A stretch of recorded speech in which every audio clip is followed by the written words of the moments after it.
Bonjour, je m'appelle Naïs, je suis sage-femme et je travaille dans une structure privée à Paris.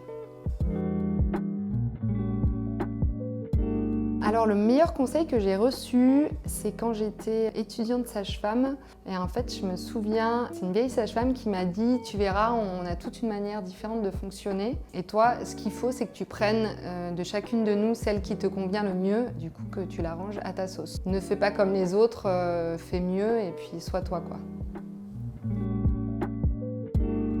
Alors une sage-femme qui m'inspire s'appelle Karine, son compte c'est Quantique Mama. Elle m'a complètement bouleversée en fait dans sa vision de la naissance. Elle a un podcast où en fait elle critique un peu, même beaucoup, l'hypermédicalisation des naissances et en fait tout ce qui est en train de se passer depuis 40-50 ans où on est un peu en train de dénaturer ce moment de la naissance qui est en fait hyper précieux. Elle replace vraiment la femme, l'enfantement au centre de tout. C'est une approche que j'avais pas du tout pendant ma formation et pendant mes premières années d'exercice. Et ma pratique en Guyane et plus son approche, ça a vraiment tout changé.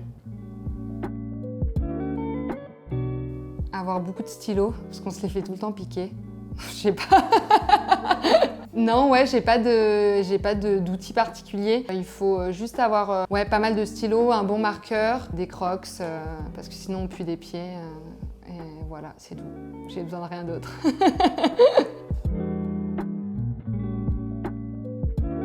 Celui de Charline Sage-Femme Power. Ouais, j'adore son contenu, j'adore sa fraîcheur, elle est simple, elle est inclusive, elle dégage un truc que j'aime beaucoup. Je vais dire Instagram, puisque j'ai mon compte Les Pourquoi de Naïs, qui m'a permis de rencontrer de super sages-femmes dans toute la France, d'enrichir ma pratique grâce à elles et de communiquer de l'information et d'en recevoir aussi beaucoup. Alors, un podcast autour de la maternité, de la parentalité, le must, c'est Bliss Story et la matrescence. Ça, c'est obligatoire si vous êtes enceinte ou en projet bébé. Le guide de la naissance naturelle d'Ina May Gaskin. Reprendre l'accouchement à la source, ce dont la femme est capable. Reprendre confiance, reprendre pouvoir en son corps et en sa capacité à enfanter. Et un deuxième, mais là je conseillerais plus à tous les pros de santé et surtout aux étudiants et aux étudiantes, c'est Le cœur des femmes de Martin Winkler.